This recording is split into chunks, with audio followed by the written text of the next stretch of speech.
Well, welcome to all of you. We're here at Grow Leadership. And first, I want to commend you. You are one of the 1% that actually takes action to their personal growth.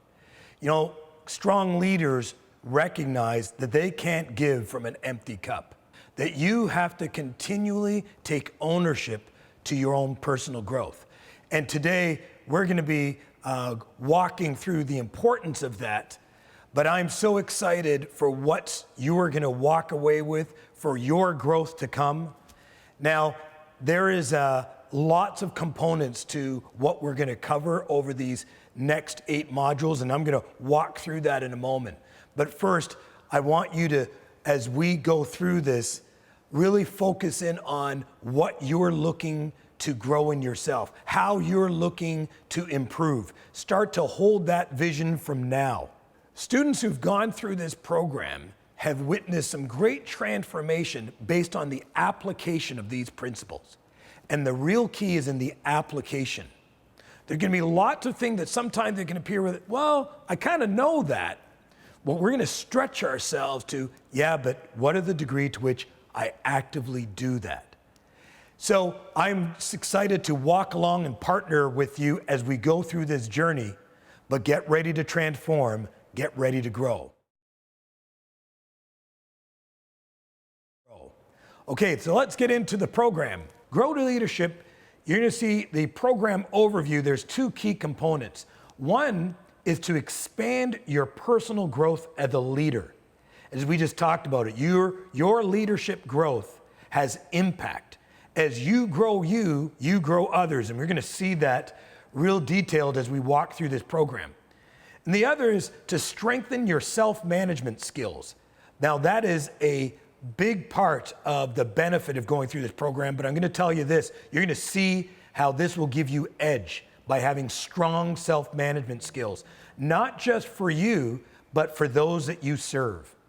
Now, in addition, you're going to bring, you're going to better identify and understand the resources you have already to help you excel in goal achievement. And I want you to hold that image of being resourced, because you're going to see that uncovered for you, where we're just going to bring it out, bring light to some of your gifts and some of the things that are already inside you that you could have in play to help you grow, help you get to your goals. But the real key is accessing them and walking in the frame that you're already resourced. We're going to have some coaching support so you can have, along this journey, you're going to get some support to say, what's my next step? Well, the way these modules are set up, we're going to, at the end of each module, you may get some homework, but you're also going to get some direction for next step actions. So this isn't about just learning, this is about impacting. And then there'll be an implementation roadmap. So this isn't just about theory. This will help you along the way to apply and make application to whatever field you're applying this to. All right, let's just walk through some of the program logistics, and I'm going to give you these tips so you can get the most out of your time invested. So one is, have a folder that keeps all your handouts ready. You know, this will help you when you return to reflect or highlights on any notes to act on. The other is, there are going to be downloads. You'll see that in the program so that you could participate in. I'm going to really encourage you, make sure that those are in front of you with every module so you can fill in the blanks.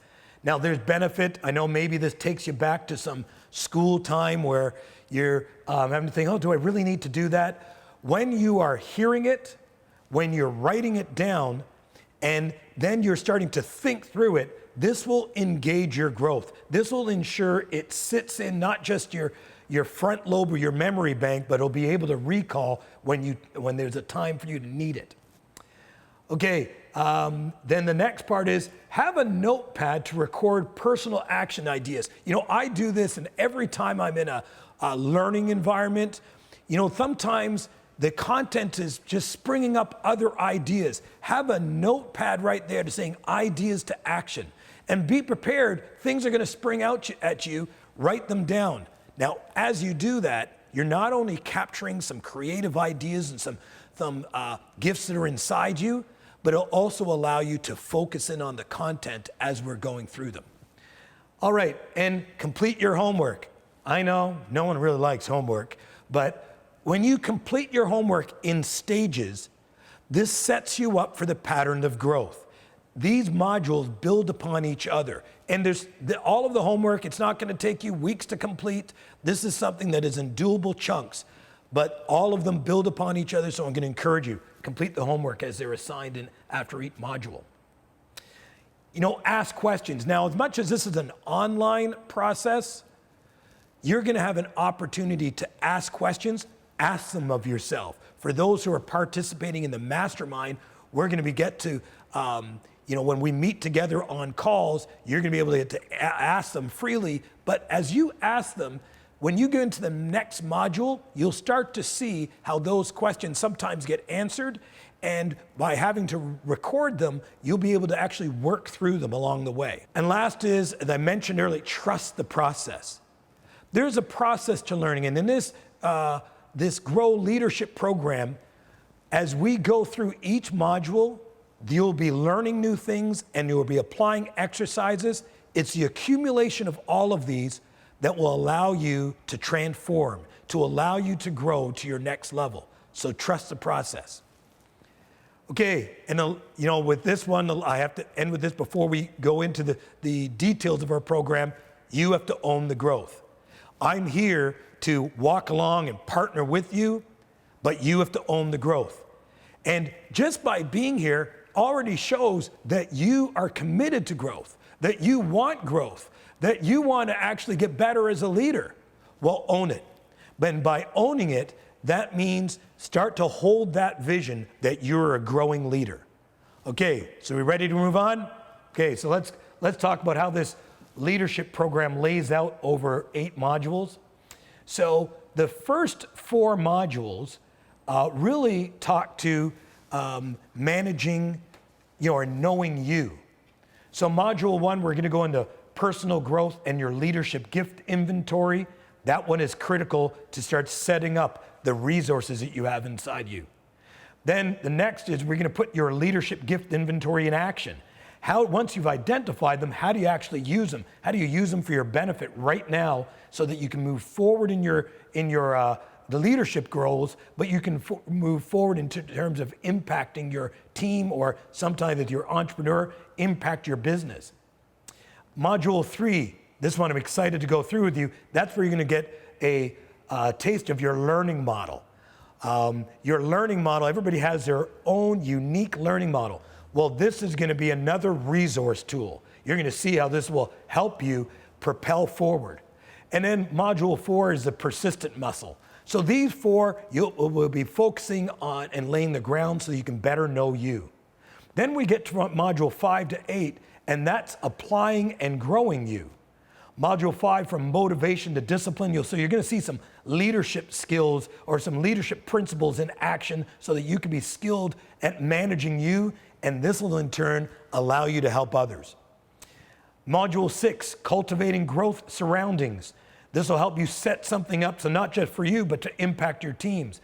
Module 7, you'll see 3 invaluable growth laws that keep you moving forward. And in module 8, we're going to wrap it all up and design and implement a growth plan. And this, you'll be able to implement something just for you. So that's how our 8 module program kind of lays out. Again, along each one, there'll be a worksheet to work in. We'll be interacting, and I'll be, those who are involved in our VIP program, you're going to be able to interact with me in a coaching call. But this is, as we go through these 8, again, trust the process because it all accumulates. All right, let's get in.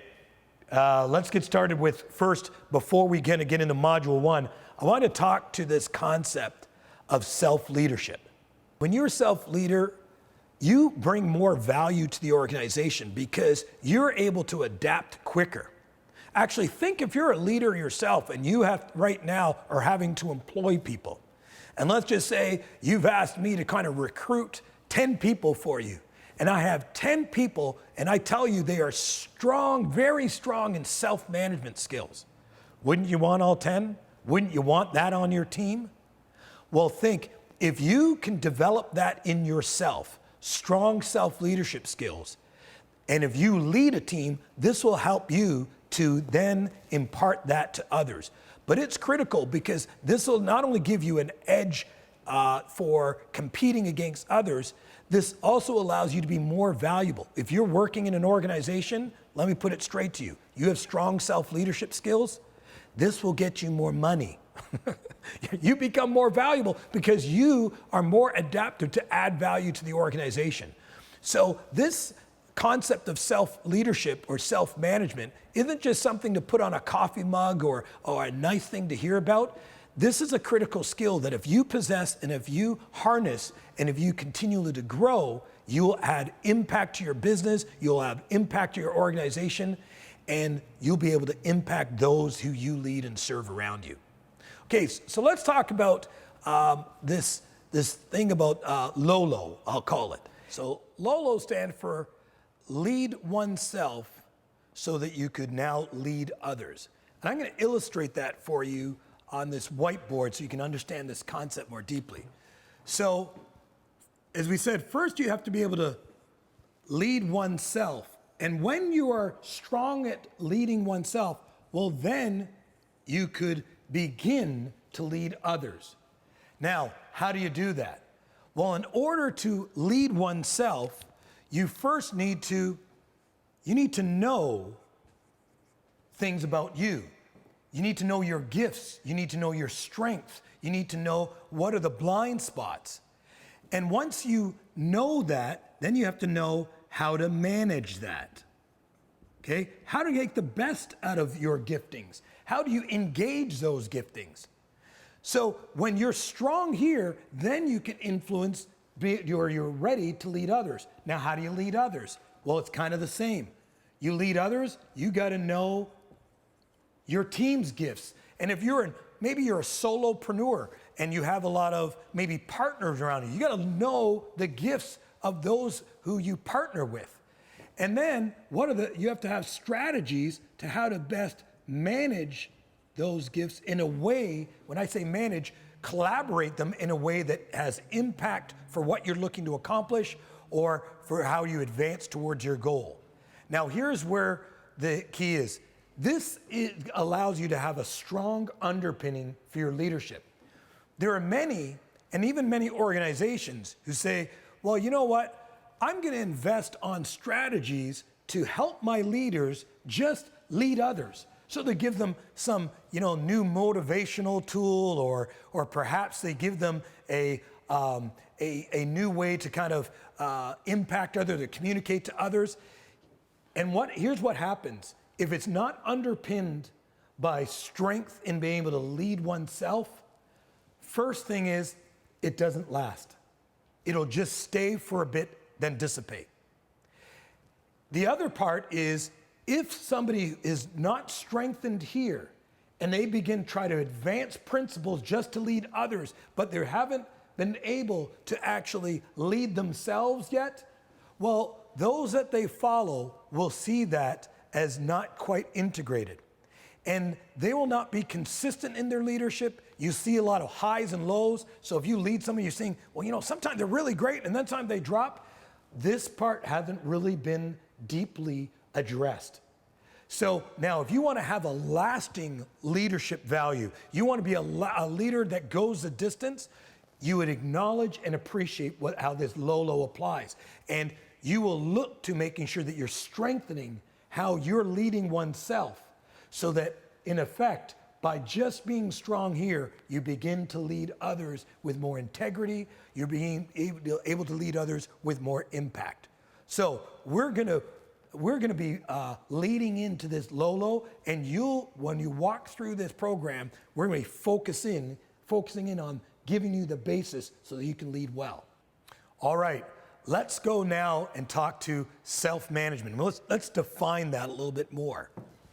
So self-management is defined, if you actually look on the dictionary definition, it says the act or manner of managing, handling, direction, or control Okay, that sounds all cute, but that's what the self-management defined as. I'm going to give you the definition in a different way of, and I'm going to call them stops and starts. So I'd like you to, right now, as we go through this, you're going to see it on the screen, but take note of the stops and starts. So first, if you're self-managing, here's how you know that you're moving into high self-management. First, you stop complaining. See, complaining just extracts the energy from what you're focusing on moving forward. Self-managed leaders, not that they don't point out problems, but they don't get caught in the loop of just complaining. They shift out of that rather quickly. Next is you stop being negative. Now, it doesn't mean looking through life and saying, hey, I'm only going to see things through rose-colored glasses. You see problems, but being negative is taking a state that I'm only going to see the problem or the crisis and not look for the opportunity or the solution. So you stop being negative, and you know when you see yourself stop being negative, you know you're moving into self-leadership or self-management. You stop blaming others or finger pointing, saying, hey, it's that department or this person, or it's because of what's going on in the economy, or you stop blaming. You stop pulling people down, right? That's an energy drain. You know that you're moving into self-leadership when you stop being defensive. Strong leaders are open to growing. Well, you're open to growing when you receive feedback, and therefore defensiveness is like a wall to growth. So you stop being defensive. Now, you'll know you're into self-leadership when you start doing the following. You start taking personal responsibility. Now, let me tell you what that looks like. Taking personal responsibility is more moving from the frame of, if it's to be, it's up to me. Not that you don't use and the other gifts around you, but you take charge of the things that you can control. You take accountability. So I mean, things that you're responsible for, you look to follow through on. Strong self-managed leaders hold this value high. And you'll see this. This is kind of a self-assessment. As your accountability moves up, you'll see that you're strengthened in self-leadership. You start innovating. You see, because you're not focusing just on the problem and you're switching over to solution mode, and you'll see as you start to use some of the components that we talked through this program, you'll begin to innovate more because you're accessing the creative part of your giftings. You start to access the part of the brain that says, how do we get to answers on them? Not being afraid to looking at situations as they really are. You know, it's interesting, strong leaders are not afraid of looking at the problem. When you're in self-management, you look at the problem face on, and you're not afraid of that because you know the next part is you're going to be looking at solutions. See, when you're weak in self-management, it's kind of your brain's defense mechanism to keep you safe. Well, I don't want to talk about too much about the problem because that's going to make me feel uncomfortable, and I don't want, or feel afraid, and I don't want to do that. So you shy away from looking at the problem, and therefore you don't make gains going forward. So you start not being afraid of looking at the situation as they really are, and then you think solutions. When you're in self-leadership, you see this start to work faster. Your reflex is to, how do we solve? You start taking action, and that's including risk. You got to take some risk. Well, you don't sit back and say, well, this is an idea, not follow through. Strong self-management, you know that you're moving in this area when you can start seeing some action. And we're going to, as we go through this program, talk about ways in which you could do this more effectively, and how do you feed into momentum to this on a continual basis. And you start reaching for your full potential. See, when you're doing this, you stop thinking small because you're starting to think of, how could I act? When you start to think of how can you act, you start moving forward. This momentum starts to come. But you also, because you have a full knowledge, remember I talked about in Lolo about knowing the gifts in yourself? You start acting on those gifts, and that starts opening up what your full potential can be. So there you go, that's self-leadership. Now let's get started. Are you ready to start? Are you ready to go through this transformation of Grow Leadership? Well, I'm so excited to participate with you. And if you're ready, let's key into module number 1. Okay, there you have it. That's self-leadership. So now, you ready to start? Are you ready to grow? We're going to get into module 1. And if you're ready right now, I'm excited to partner with you as we grow together. Okay, click in on module 1 and let's get started.